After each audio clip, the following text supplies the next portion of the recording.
Hey, you buddies. Hello. Hey, welcome back. Oh, I'm going to talk like this now. Welcome to okay. our second episode Episode of 2. The Salt Mine. And thank you for the tremendous, what's the word I'm looking for? The tremendous outpouring of Support. likes and support. There you go. There's the Yeah, word. we You got, found it. it's there. It's all Um, downhill from here, baby. yeah, 25 views, which I do appreciate. That's pretty cool. And a couple of likes, which was nice too, probably by family members, which I is didn't like it. nice. You didn't like the likes? No, I didn't like the video. Did you thumbs down the likes? Um, what else was there? I want to thank people. I won't name the people because I don't want them to. I will name one person though. Me. Yeah, you, Chase. Thank you.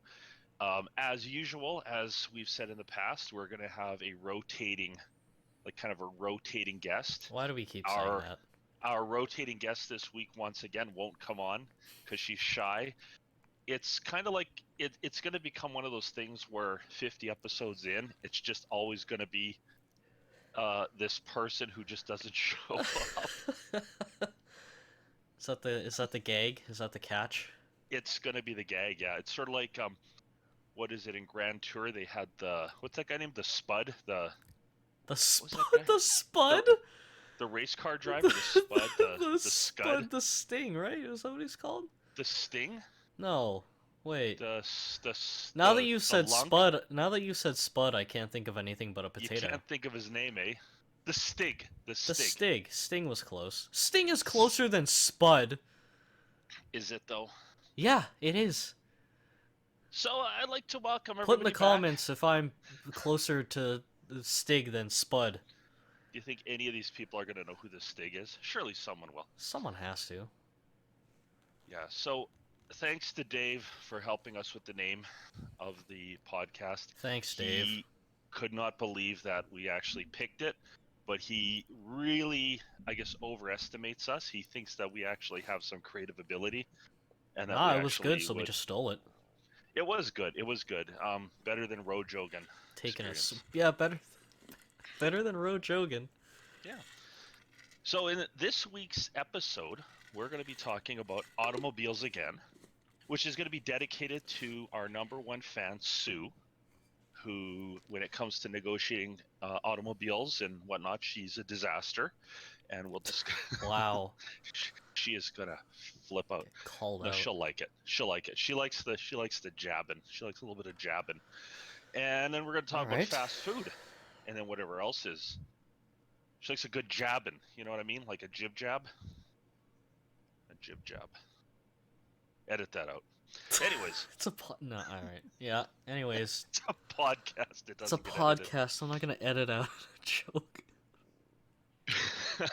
Before we begin, I just want to touch on a few events recently. New president of the United States. Yep. Actually, it's the same president because Donald Trump ruthlessly took over the government, rounded up the Democrats, killed them all, and so he's the president again. What else has Are happened? you allowed to say that? Yes, you can actually say things that didn't happen. Yes. Okay. Well, I that's what happened then. no clue. No clue. No, Pandemic is Joe what? Biden is now the president. Joe Biden is now the president. I'm just spreading the QAnon nonsense. Yeah, there's That's enough of that. You can not do that. the QAnon people are literally still sitting at home in disbelief that I the process actually works. I can't. It's only worked every single other time. So you Yeah, know. yeah. They can't believe it. They're like did I get conned? Was I conned? This is the It's like first. if you need to ask yourself ever in your life, did I get conned? The answer is yes, you did get Yeah, conned. yeah, you did, and If the question to you is did I get conned, the answer is obvious. Yes, you did. it's almost You're like an they've idiot. never been in an election before or participated in an election. Yes. They're confused that him Yeah. winning the Yeah. election means that he's president now. It's exactly the same as those religious ones that predict the end of days and say on January 20th, 2021, it's the end. And then it doesn't happen and they're sitting going, was I wrong? And then Yes. they're like, you know what? Yeah, I said 2021, I meant 2027. That's what I really meant. So, yeah, it's a cult. That's all we can say is it's a cult. Cult of personality. That's what I like to say. That's what I like to say. Yeah. So, besides that, in Canadian news, the Governor General of Canada resigned, Julie Payette. Nobody really cares, I guess, because the Governor General is just a figurehead for the Queen. Oh, Um, is that all it is? that's all she is. She's basically the Queen's Was representative in she? Canada. She was crazy though, right? Wasn't she She was a like a wacky tobacco? apparently, I'm not sure if we can outright say that she's a crazy wackadoodle because she's resigned, but apparently everybody she worked with said she's a crazy wackadoodle. She was just one of these people throwing things around, berating people, attacking people. Like, I love how there's no consequences ever for that kind of stuff. It's just, oh, I stepped down. yeah, if I attacked a coworker, I potentially might get arrested. I don't know, but I don't know if she physically attacked anybody other than just being a jerk. I mean, I've worked for a lot of those in the past, Yeah. and again, you don't quit your job, you quit your boss. But again, her resigning is ridiculous. These people in politics. If I attacked coworkers and went on a rampage, I would assume that I would be fired. Not Yeah. that my boss would come to me and say, I really think this, you should step down. yeah, dude, when you stabbed that guy in the eyeball with the scissors, that wasn't cool. Could you resign? Yeah. Like it's amazing. And you know, Trudeau, you know, God love this guy, but he tests my patience. I swear to God, he tests me. That he keeps doing the most boneheaded things. He hired her. He was like, "This is the one." She was supposed to have been vetted, which means that just like a job, you're supposed to check people's backgrounds to make sure they're not insane. Yeah.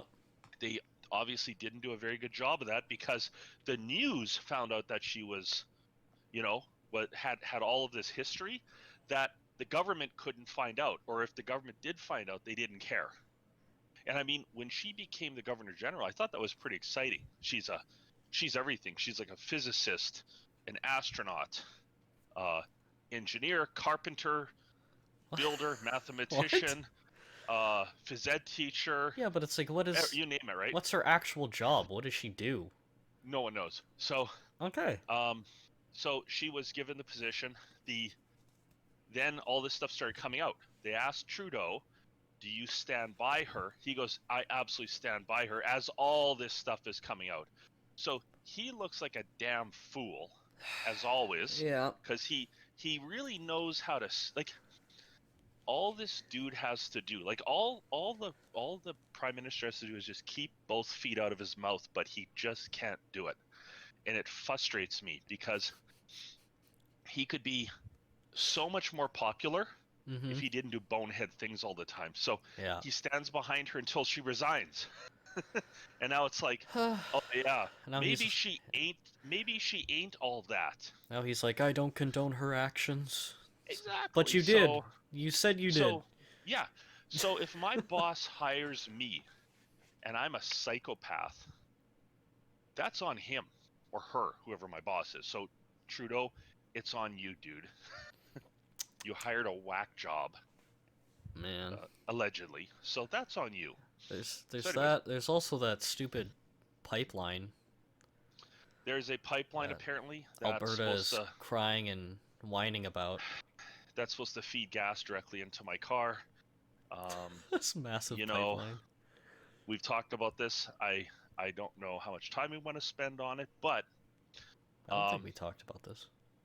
well, you and I Oh. kind of on the side talked about this a bit, but um, I get it. The pipeline is important for Alberta. It's important for jobs. Um, the United States was pushing it, and now I guess they're not. It's kind of back and forth. Yeah. Trudeau is sort of waffling on this thing. I get it. I get it. I get it. I get it. I get it that, jobs are important. But what kind of jobs, I guess, is the question. One of the things that always irritates the crap out of me is Albertans are always pissed off at the East. They're always like, we're gonna leave Canada, leave Canada. It's like, go. Yeah. You can go and join Quebec and go. I don't give a crap. But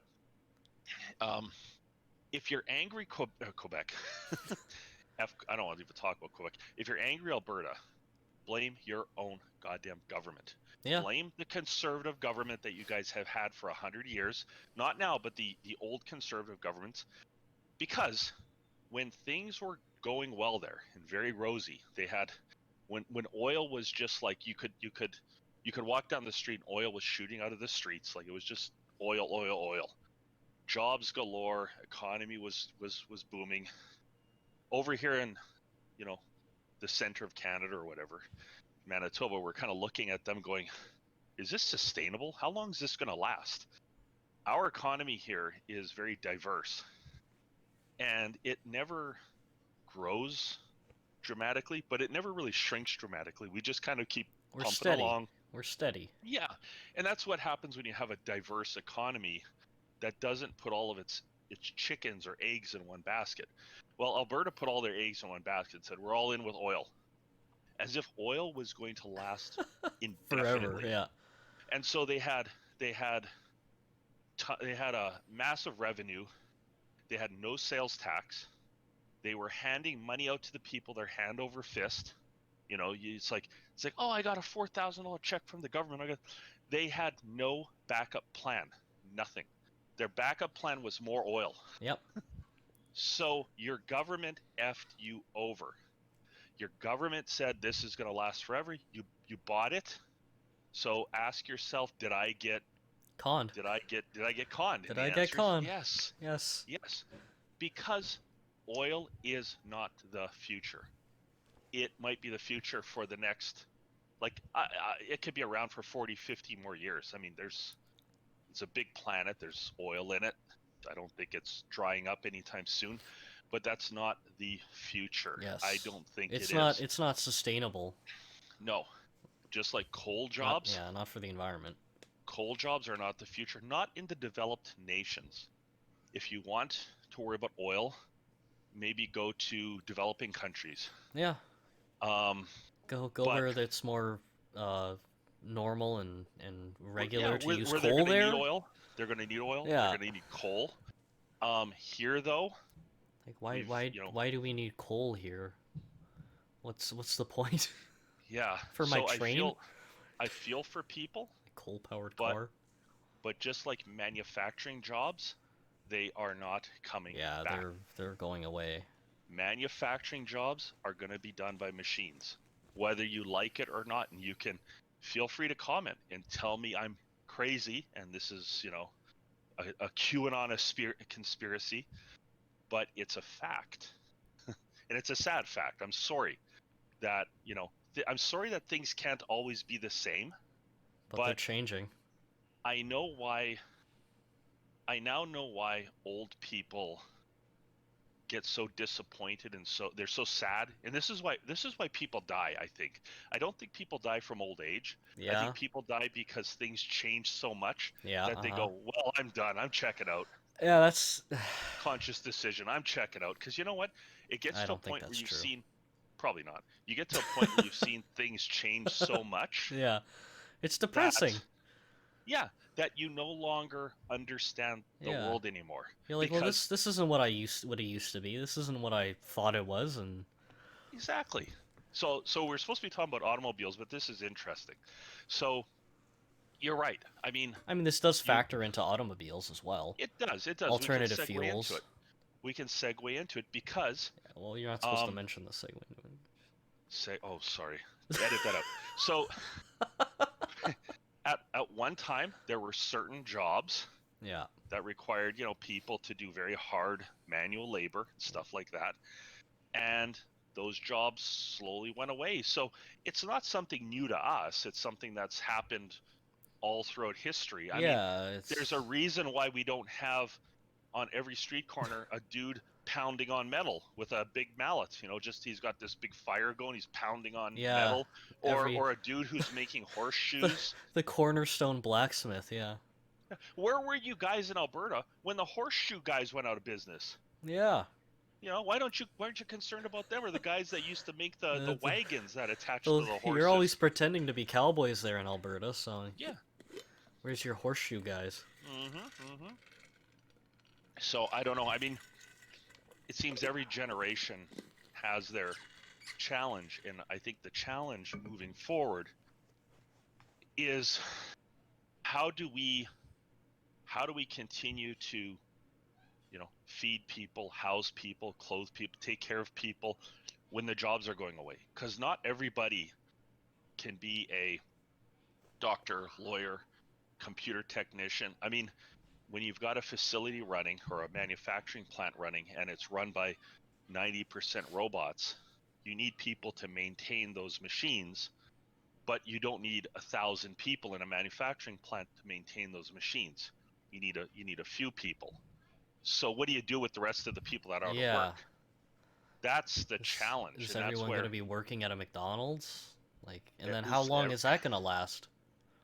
Yeah, you can only set up so many Etsy shops. Fully automated McDonald's, fully automated fast food, I could see happening soon. At some point. Absolutely. It's just machines making burgers. Yeah. And then you have, I mean, it's happening now.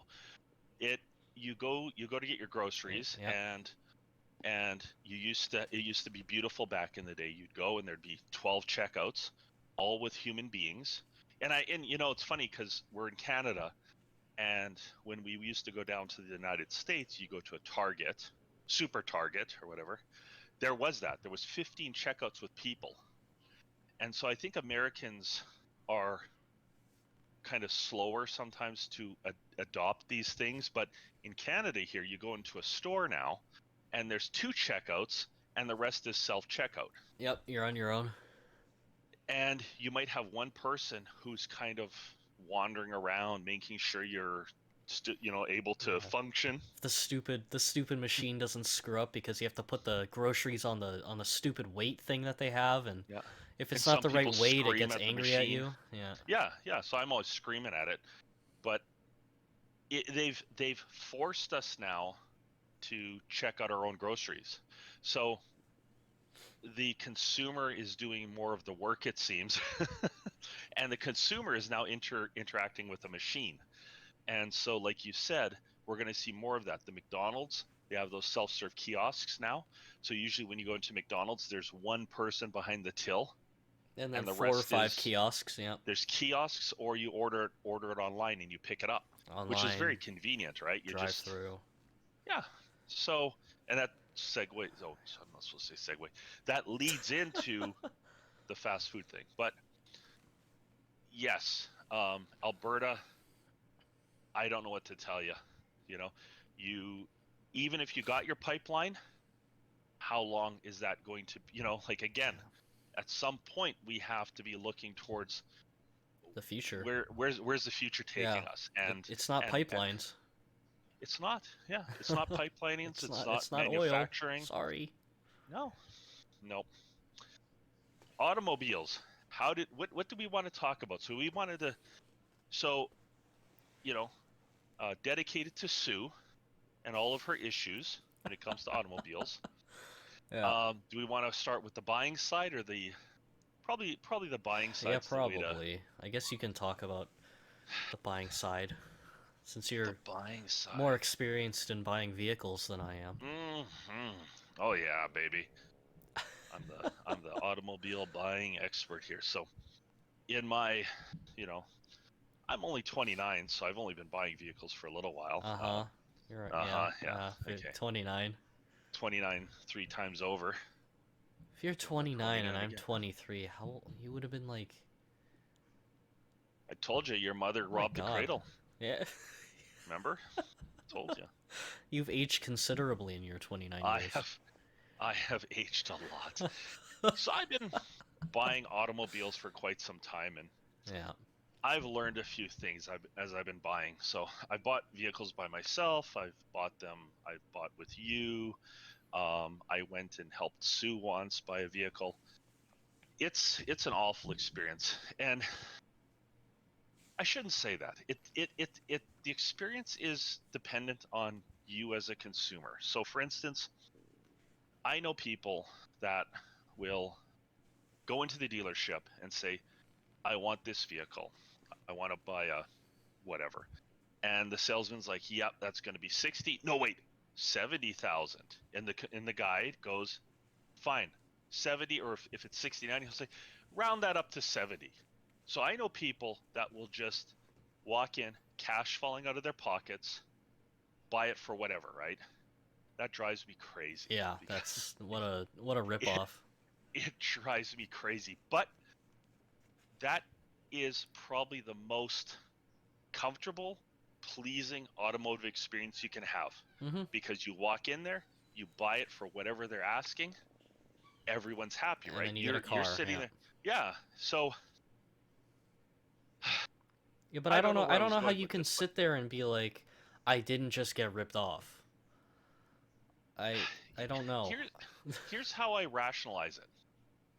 A lot of people love to brag about what they spend. So if I bought a car for 70,000, but it's truly worth 40, I'll brag to my friends I bought a $70,000 car. People that do that to me, I look at them like, "Are you crazy?" Yeah, like you just That's wasted 70 grand. exactly. Congrats. So I know a lot of people don't want to negotiate, don't know how to negotiate, don't know where to begin, and I'm one of you. Like I walk into the dealership like a complete moron, unprepared. They can tell. They see me walk in and they immediately greet me. They say, "Mr. Sucker." And I go, my name's not Mr. Sucker," but Yeah. they know I'm. So even when you think you've got a good deal, you didn't. So I guess step one in negotiation is you're going to get screwed no matter what you do. The Yeah. dealership is never going to give you something where they're going to necessarily take a loss. So even when the dealership, and I've had this experience when I bought my Honda Civic, uh, it was an '08 Civic, and went in there and they wanted, I don't know what they wanted. It was not the base model, but it was a low end model, and they wanted over 20, and I got them down to around 18 for it. And the sales manager got so annoyed at me because I wouldn't stop trying to get the price down. He brought me to a computer, showed me a screen, and said, and pointed to a number that said 800, and he says, "We are only making $800 on this vehicle." Oh And well. I had no idea what I was looking at. Yeah. So I said to him, I said, "So you still have $800 you could give me?" Like, that was my response. I said, Yeah. "So there's still Yeah. $800 here." So he was kind of annoyed, but I ended up buying the darn thing. But in the end, they still came out on top. Like, They still made money. they still made money on They the still vehicle. made money. So I guess the point is that when you go in, I guess the idea is for you as a consumer to feel comfortable with what you just done, because Yeah. you did just get ripped off. But as long as you feel okay with Yeah. the price you paid, As long as you're not um, regretting it every night, you should be exactly, you should be fine. exactly. So I've had good experiences, very bad experiences. Some of my absolute worst experiences have Dodge. been with Dodge, Kia, Kia's bad. Yeah. Honda. I've had bad experiences. I've had only pretty good experiences with Toyota. Um, I remember the first brand new car I ever bought was a Pontiac Sunfire. If you remember those little Yes. little Sunfires, it was a 1996 Sunfire. Went in to buy it. I don't even remember if I negotiated. I don't think I did. It was brand new. Your mom and I went in there, bought this vehicle.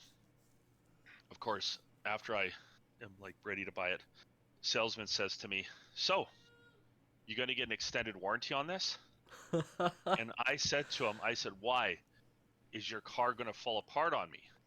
His response was, it's your car.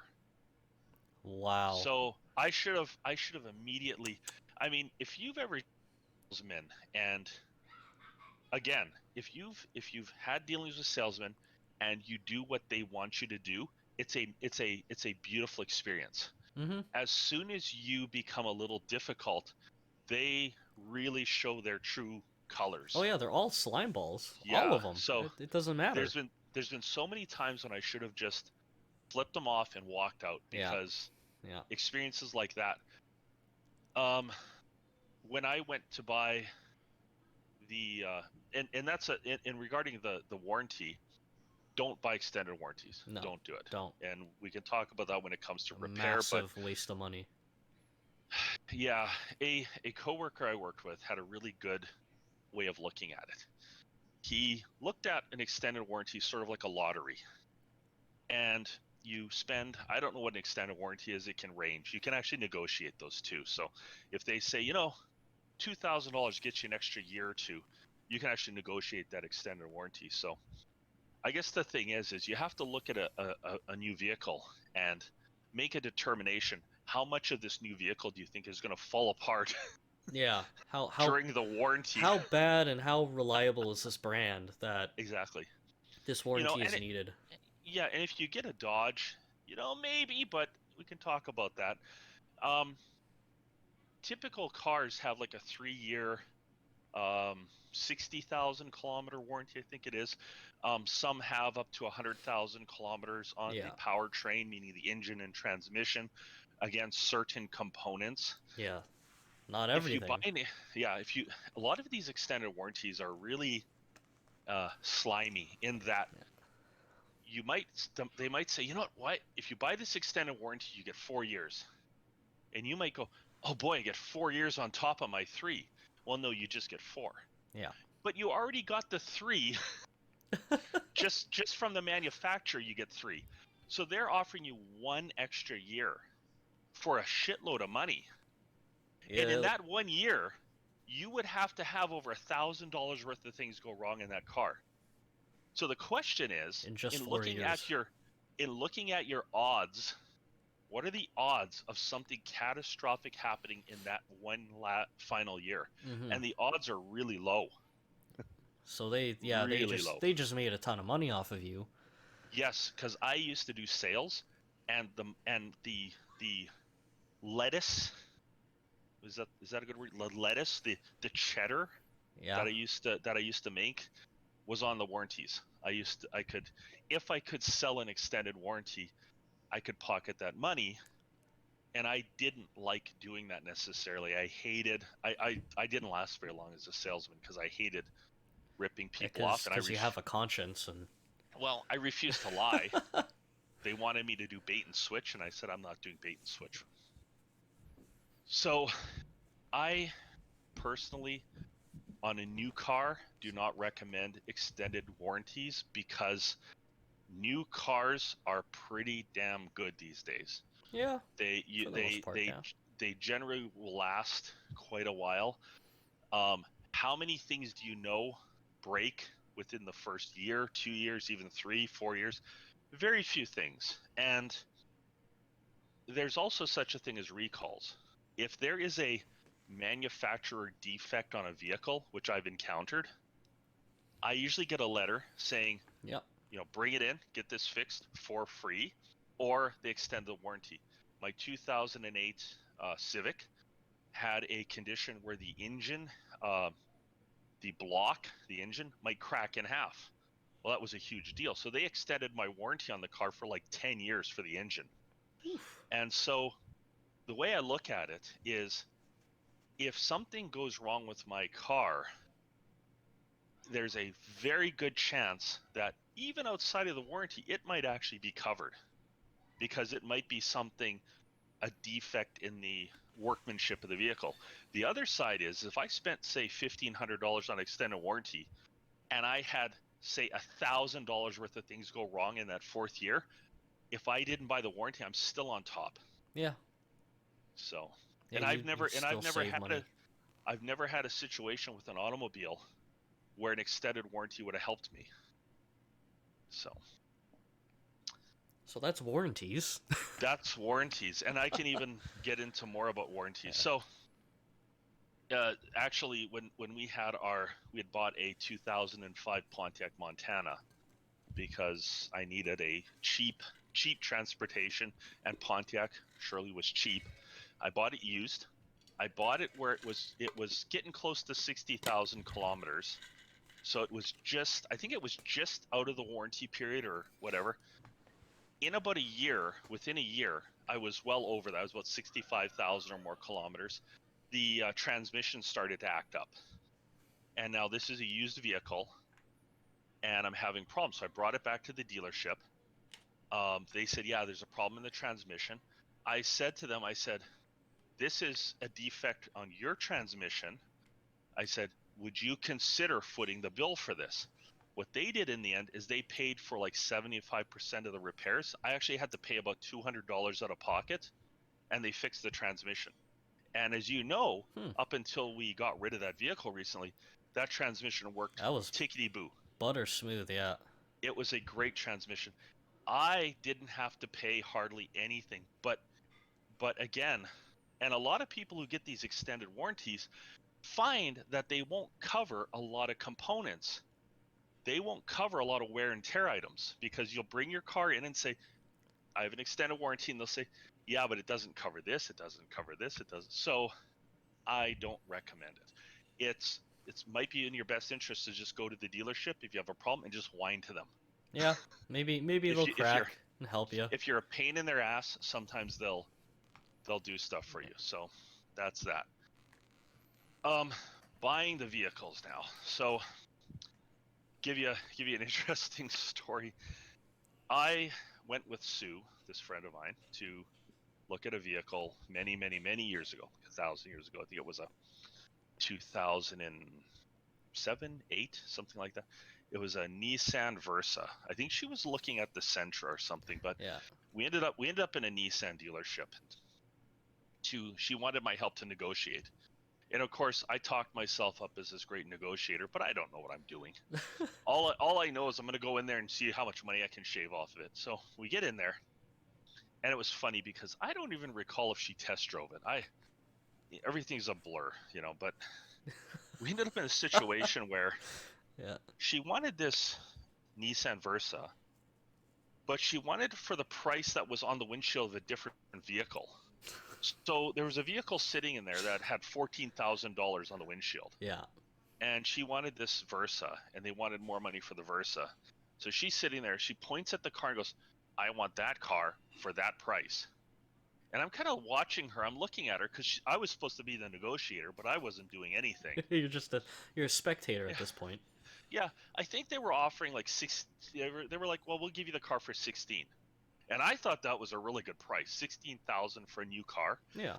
And because she is Cree, First Nations Cree, I think, just like us Cree, she and unlike us, she pays no taxes. Yeah. No taxes. So the price of the car is it for her. So imagine, $16,000 no taxes.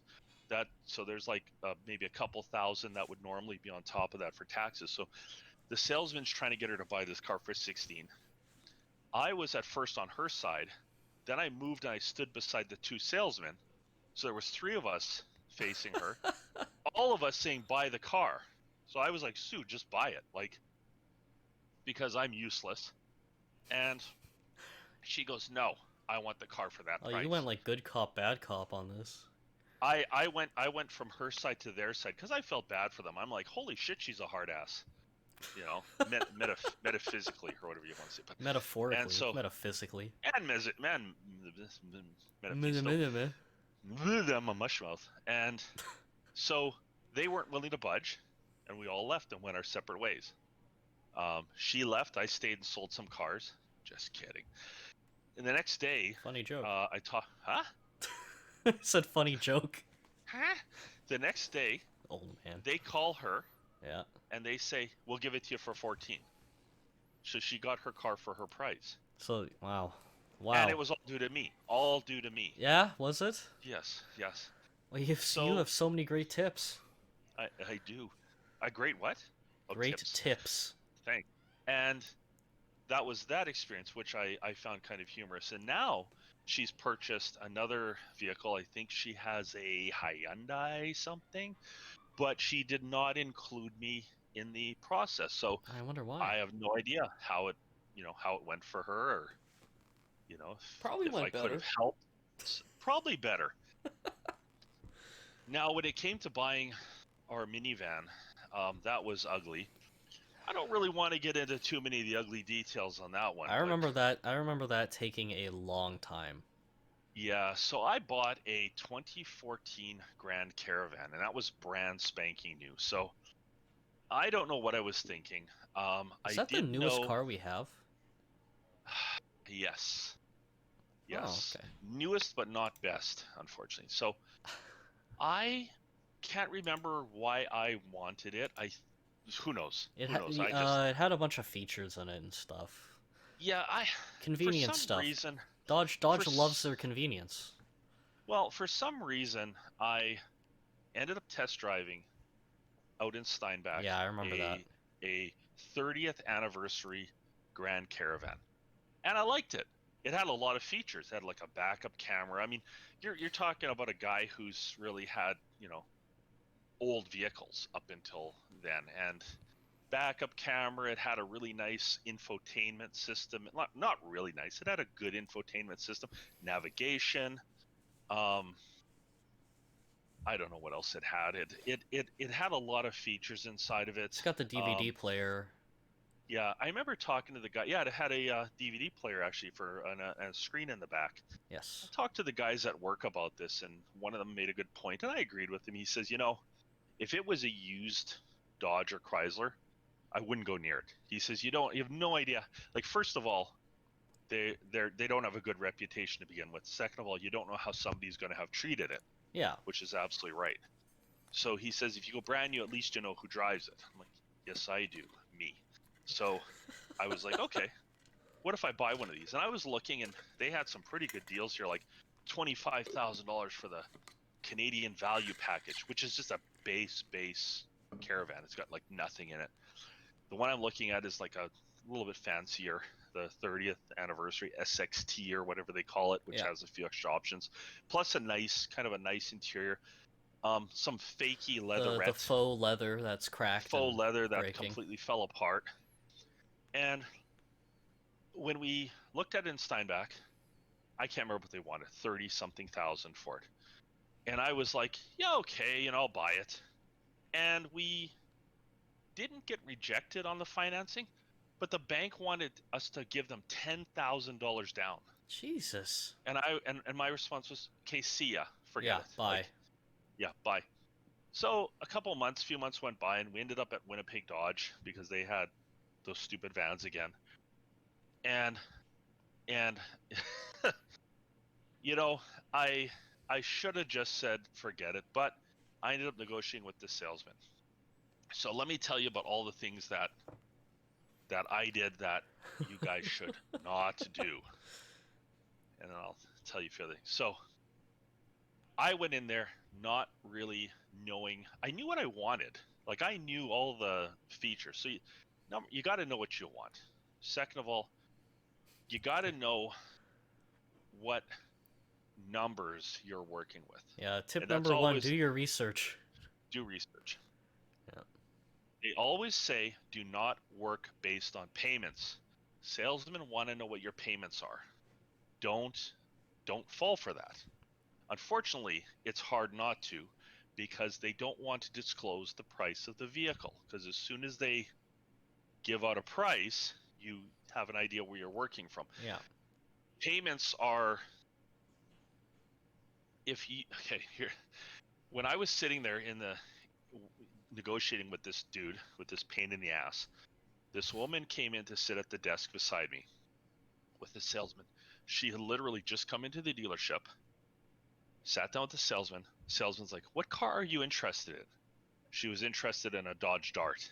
I feel bad for her. She's interested in a Dart. Yikes. The first question he said is, how much do you want to pay per month? She says, oh, I don't know, $450. So, okay, so now you've told the salesman exactly, like basically, if that vehicle was a $200 a month vehicle, Yeah. now congratulations, that's a $450 a month vehicle. Basically, he's like, how much do you want me to screw you over? And she said, oh, this much. Yes, exactly. So if I deal with payments, which they sometimes push me into, if I know I can afford $250 biweekly or say $500 a month, yeah, I'll say all I can afford is $300 a month. I'll start really low. So if the problem with the payments though is if she says $450, he can say, well, we can do that because we'll get you in this car for over 5 years. If she said she can only afford $300, he'll make sure the term is 96 months. yes, So as long as it can. They'll stretch things and shrink things in order to suit this amount you've given them. Mm-hmm. So that's not a negotiation. You basically have.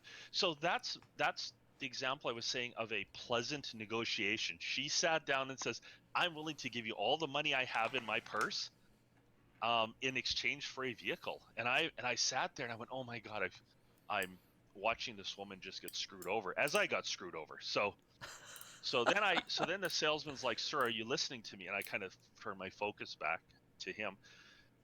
And we had a really painful, awful negotiation because I went in there and said, I want a 30th anniversary Grand Caravan because I'm stupid, right? Yeah. He tried to sell me other vehicles because he didn't have what I wanted.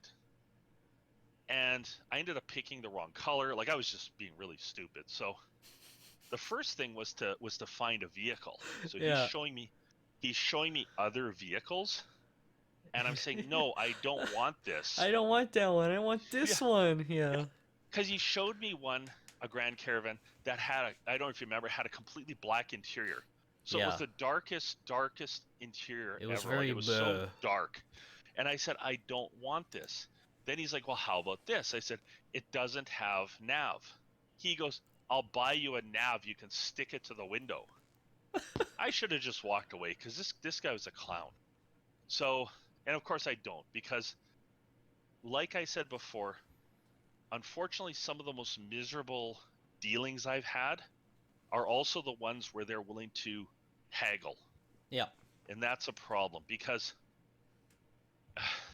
that's why I get annoyed at Winnipeg Honda. They are willing to negotiate, but the same thing happens. It becomes just a miserable It becomes experience. A fight for what you want. It's a fight. Yes. So so in the end, we are negotiating, and I don't remember exactly how things went. Things went off the rails pretty quickly because we were looking at vehicles they had in the lot, couldn't find one that I wanted. Then he eventually found one out in Saskatchewan, and he says, we can bring it in for you. And I was like, oh, cool. It's like 30th anniversary, blah, blah, blah, brand new. Then, of course, we have to negotiate the price of this thing. And that was one of my biggest problems is I had been negotiating with him that day for about 4 to 5 hours sitting there. And if you've ever negotiated with a salesman, you can get lost really quick, and that's what they want. So you're kind of going, what was I looking at? What number was I trying to? So I knew what my payment max was in my head. I was trying to get that vehicle down because he had a 35,000 because of all the options in it. Yeah. I was trying to get him under 30. In the end, I got it around 30. We agreed on 30. And the problem though is that they do this stupid thing where they take a scrap of paper. This drives me crazy. Oh, I remember this, yeah. Takes a scrap of paper and they do that 4 square thing. They said, here's the price of the vehicle. Here's your down payment. Here's your monthly payment. Here's this.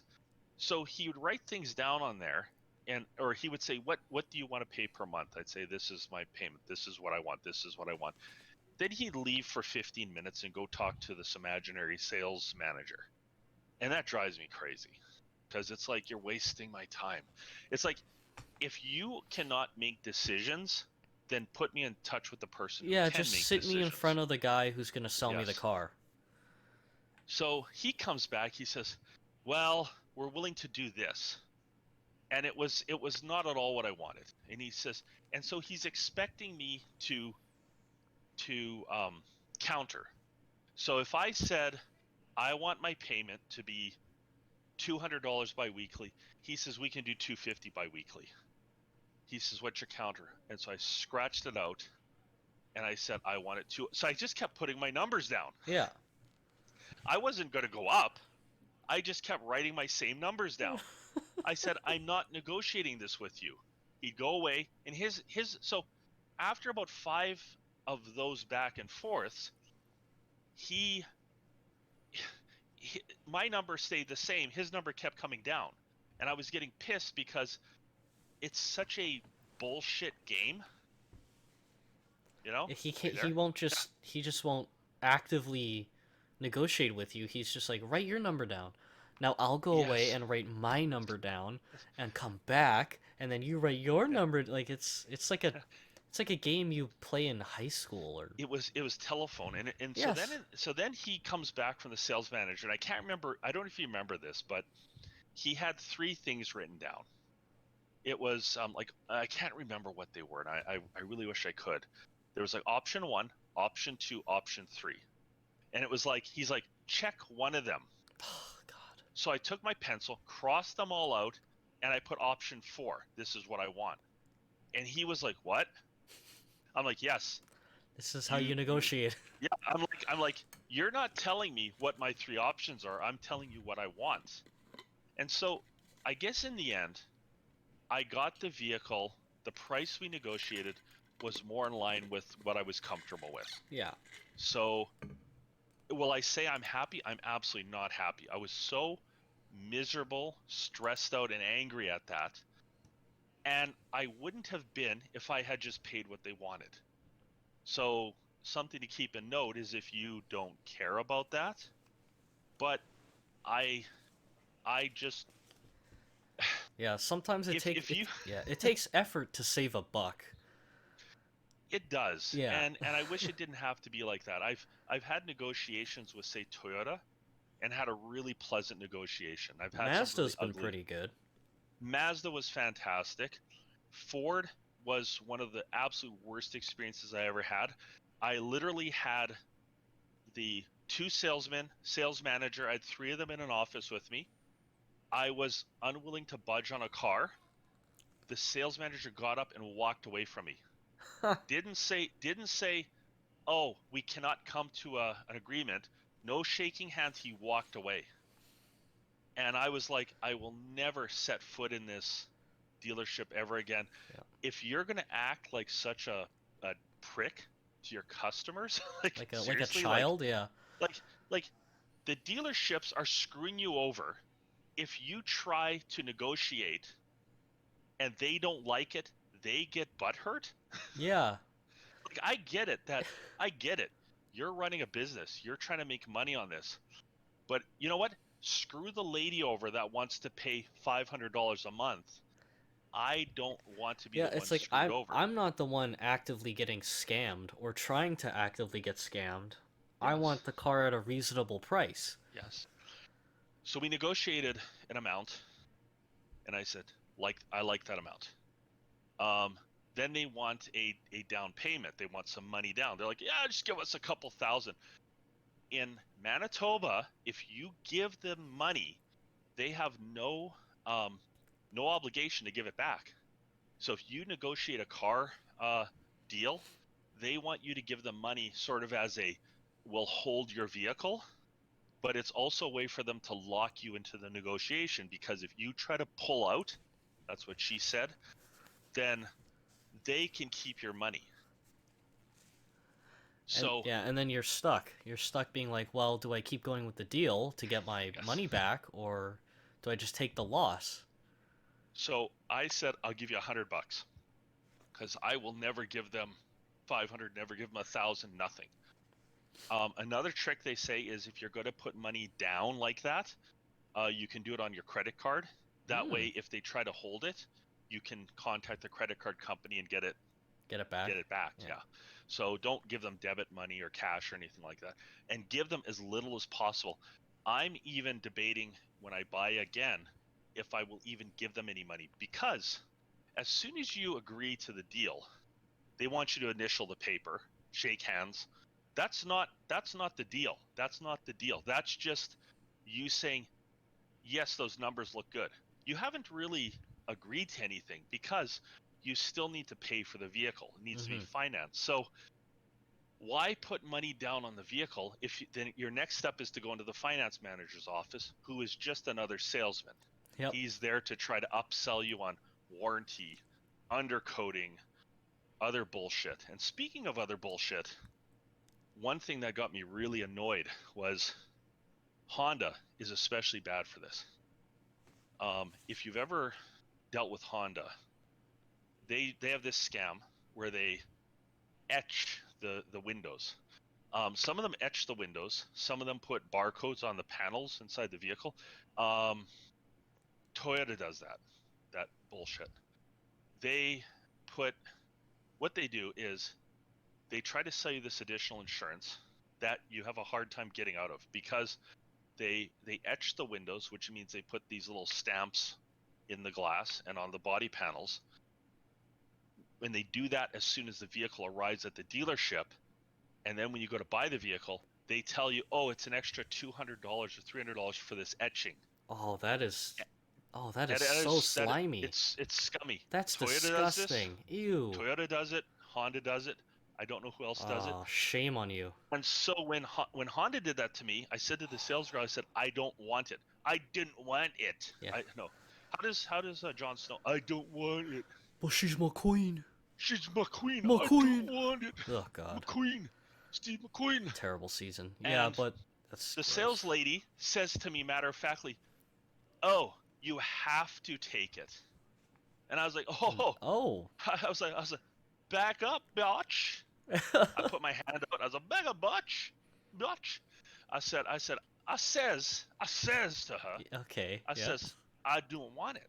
And she's like, "But you have to take it." So you can negotiate it off, which I did. Mm-hmm. I said, "I will not buy this vehicle." She's like, "But it's on the vehicle." I said, "Good for you. Yeah. I didn't Take want it it off." there. Well, Yeah. we can't take it off. Well, that's your problem. I didn't ask for you to put that shit on the vehicle. I didn't ask for you to barcode every single panel on the vehicle. And this is their thought. If the vehicle gets stolen and they decide to pull it apart, take all the parts off of it, we can trace the parts back. To do what? To rebuild my car? No. And it's an insurance scam. Yeah. where Sorry, if your that door ended happens- up in Mexico. Go get it Yeah, back. yeah, go get your door. Your door's on a plane. It's like guess what? I'm gonna get a new door. Or guess what? I have insurance. Yeah. I have Manitoba Public Insurance. If my car gets stolen, I'm insured. This is an extra scam in order for you to pay this money to the dealership. How much are they just charging like for extended that? warranties. It could be from $200 to $300. When my mom bought her Good Lord. Nissan Sentra, Yeah. I think they were asking $300 for that. Jesus. And I told her not to pay it. Yeah. And they were another long negotiation. Ugh. And I think she got it down to $150, but they would not take it off. And so that is a scam. I think a good piece of advice is sometimes just you have to walk away. I think you gotta learn when you should just walk away and not deal with their BS. Like there has to be like a threshold. Yep. You got to learn when to hold them, learn when to When fold, to fold them. Yep. learn when to walk away. It really is And just a learn when game to of run. poker. Yep. You never count your money while you're sitting at the table. There'll be time enough for counting when the dealing's done. That's Okay. what I say to the salesman.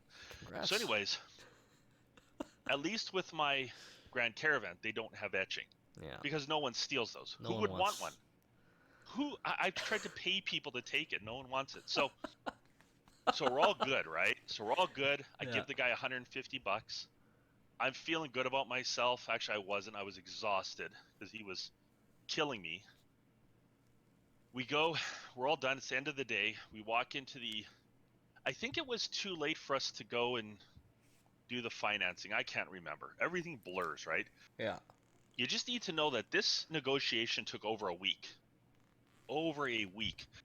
So I go into the finance guy's office. He shows me the paperwork, gives me the pen to sign it. Do not just sign those things. I looked it over. This 30,000 was now like 35,000. They had like a higher amount. They had all these extra fees on there. They were trying to get me on a documentation fee of a few hundred. I looked at the amount. I said, nope, not signing this. He goes, why? I said, we agreed on X number. Yeah. This is not X number. This is now X number plus thousands of dollars. I put the pen down and walked out. Like you said, you have to be able, you can walk out at any period along the way. I had not signed the paper, so the car technically it wasn't mine. I had not signed the papers to buy the car. I just agreed to the price. Uh-huh. But then they were trying to, so some people I think go in there and sign the paper not realizing That they're being scammed. that the number is now different. They've added $4,000 to your total. Keep in mind also, the reason I got such a low monthly payment is I stretched it out longer than I should have. Mm-hmm. So I actually stretched it out to 7 years, which I cannot believe I actually did a loan for 7 years. I've never done a loan for 7 years in my life. The most I've ever done is 5. And cars now are becoming so expensive that 7, 8, 9 years, that is insane to me. So anyways, walk out, get a call from the salesman. He's like, what's up? I said, you screwed me. You screwed me, man. I said, that's not the amount I want. He says, we'll fix that. Somewhere along the way, and I don't know whether this was before the signing of the me financing it or the negotiation, but that was a week-long negotiation. So 5-6 hours sitting there negotiating, plus negotiation on the phone. Because as soon as I walked out, the negotiation started over again. Because now I had walked away from the deal, so we had to pretty much start over again. Ugh. And so it was over the phone, and I was just getting so sick and tired of this. I ended up back at the dealership, and I demanded my $150 back. I said, I want my deposit back. I'm done.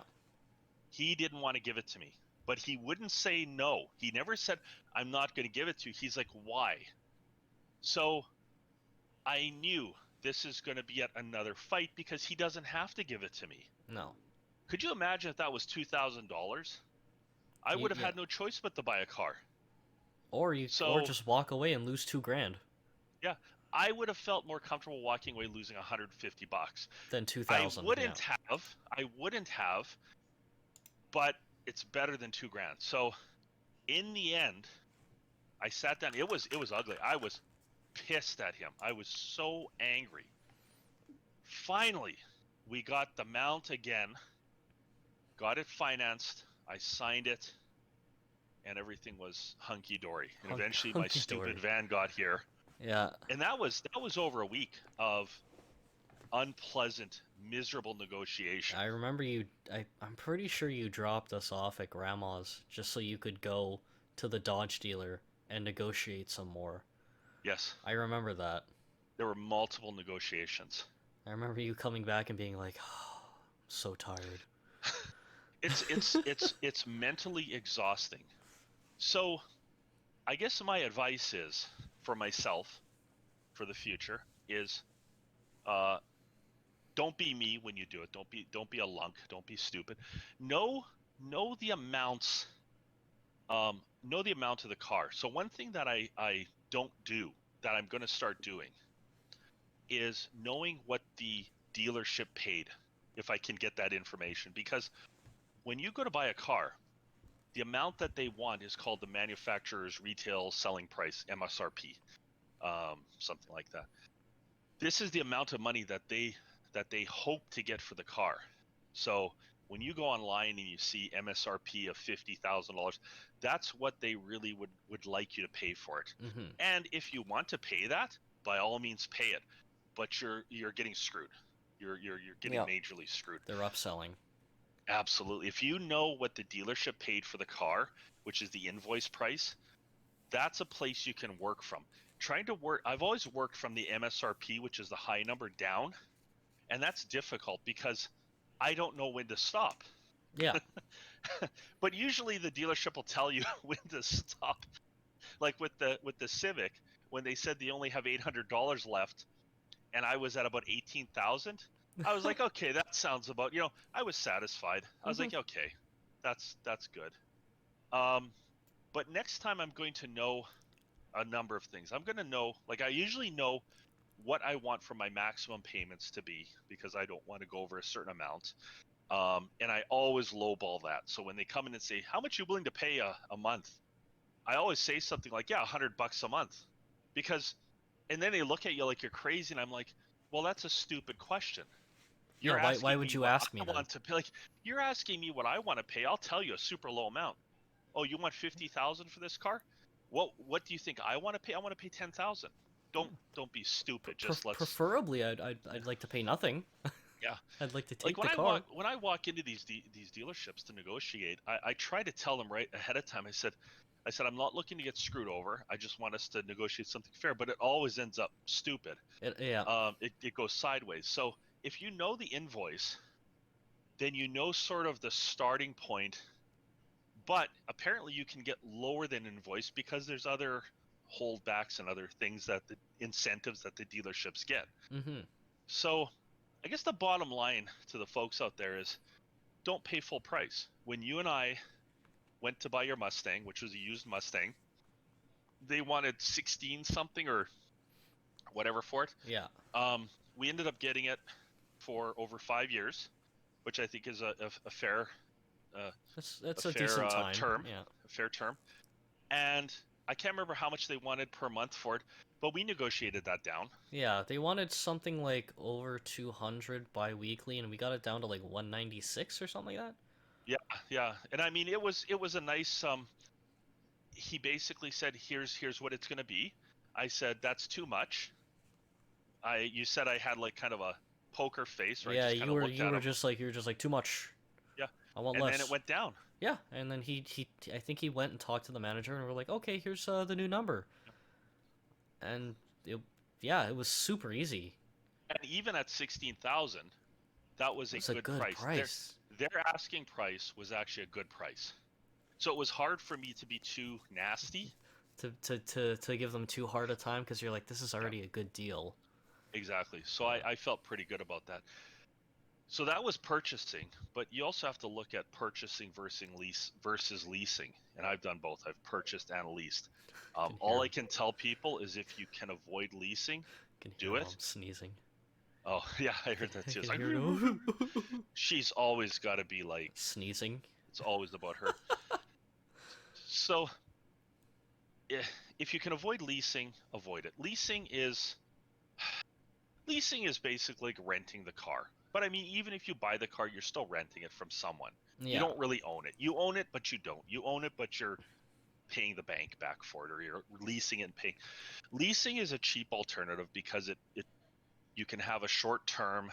You're only paying for a portion of the car that you use. You're Oh, basically there you go. paying depreciation. What happened? Oh, you cut out in Discord for a second.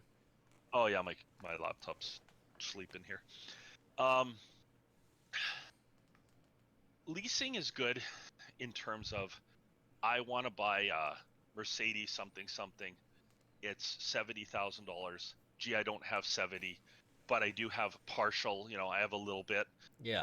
I only want to pay over 4 years. At the end of 4 years, I want a new Mercedes. That's a good way to go. The problem with leasing, though, has nothing to do, in my opinion, with leasing versus buying versus this is when I leased my Honda, that was great over 4 years. But unfortunately, I almost went over the allowable kilometers, which wouldn't have been a problem had I bought it. Plus, at the end of it, what happens is Honda sends some dude out to inspect your car. So some guy came out, looked over my car, um, was like, oh, he was like kind of checking things off, going, oh, there was a stone chip in the window. and he counts the number of like imperfections on the hood because I had a lot of like stone chips. Yeah. He looks at that. He looks at the tires. He looks at everything.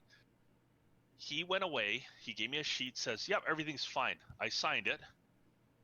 Then later on in the day, I get this second thing from him saying, "Oh, actually, I forgot to mention the car has the wrong kinds of tires on it. The car has damage on the hood. The car has this. The car has that. That'll be $1,000, please." Jesus. And so suddenly Honda wants $1,000 from me at the end of my lease. I told them to go stick it up their arse. I said, "I have a sheet that I signed," because he wanted to come back and have me sign a new sheet. Yeah, nuh-uh.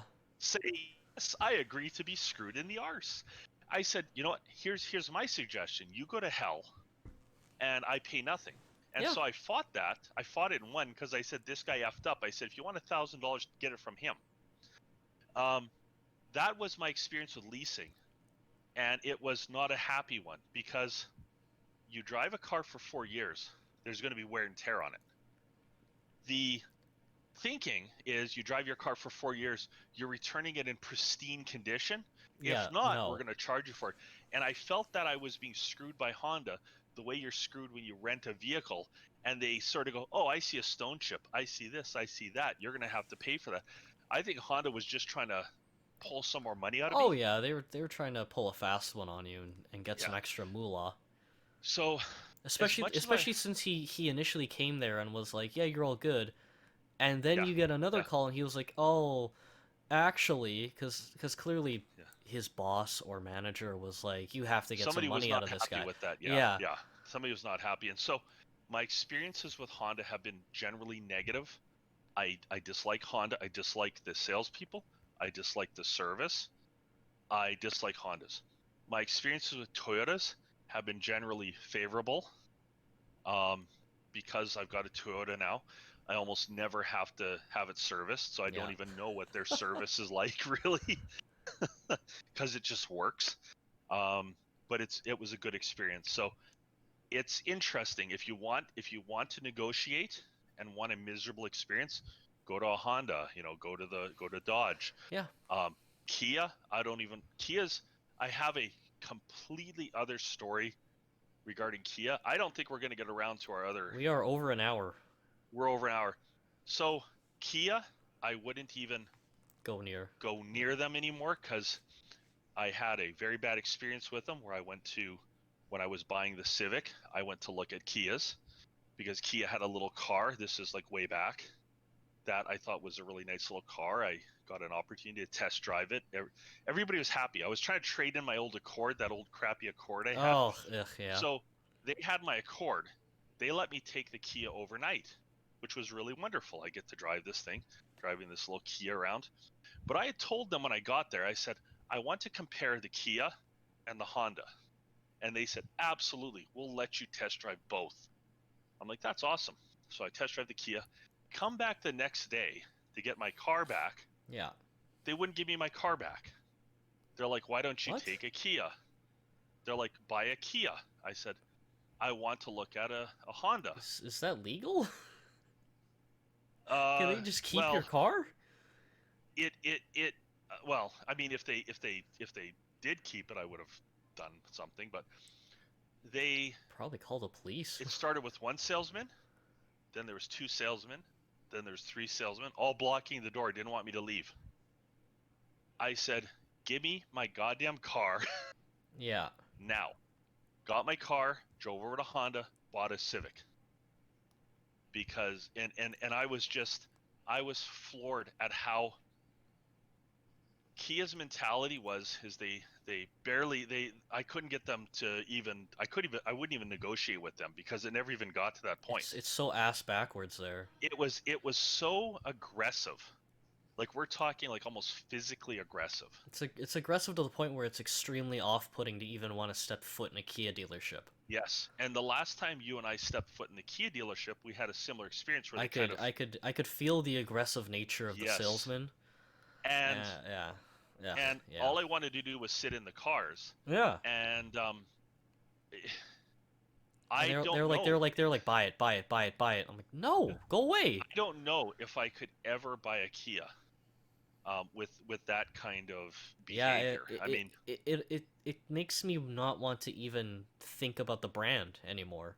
exactly, Just the exactly. just the buying Yep, experience yep. alone. See, I can walk into a Toyota dealership and they'll leave me alone because they know what they got. Yeah, they When got I good deal with a cars. Toyota salesman, it's really hard to negotiate because they're like, well, if you want a Toyota, just buy it. If you don't, you can go try it. You can, you know, Kia's willing to sell you something. Go ahead. So they don't care. No, They know what they got. Kia, if Kias are that good, if Kias are such great vehicles, they don't need to do the hard sell. no, and They yet they don't are. need to. And they're just like Dodge, Chrysler, Jeep. You go in there and the salesmen are all over you because they know they don't have good vehicles. So they need to be aggressive. They need to be aggressive. Yeah. It's like I don't want to come back here. I've had an okay experience with Hyundai, and I would expect Hyundai and Kia to have the same kind of shitty sales technique, but I think Hyundai's better actually That's than Kia. surprising. Yeah, Kia is probably one of the worst. Kia, Dodge, Honda are some of the worst experiences I've had. Yeah, All right, that's it. I that's it for would like to episode get. 2. Yeah, I'd like to get into a fast food discussion, but we'll have to wait for Stories with the Dawn. another one. We didn't even get into car repairs. Maybe that'll No. be the next episode. I didn't Yeah. expect to spend so much time on this. I I mean, apologize, I but you know mean, what? we got a lot of car buying experiences. Yeah, don't do what I did. A lot of You know them what? negative. Yeah, I'd appreciate. I'd love to hear I'd love from to you hear guys. comments. Yeah. What your experiences have been, good and bad. If you know, give me tips. Tell me what I should do Yeah. or not do. And If you have advice, give it to us. That would be yeah, nice. we're gonna do another episode hopefully on car repair. And if anybody wants to participate, I'd appreciate that. A fast food one. Hopefully we can have those two together. Yeah. So here you go, Sue. So now you know what to do. Yeah. Quit Now you know what to screwing up. do. Do what you did before. Quit screwing the hell up and clean your damn car out. All right. You filthy animal. All right. Jesus. All right. All right. Yeah. Goodbye. All right. Subscribe, guys, and like and ring that bell. And please Okay, I'm ending it now.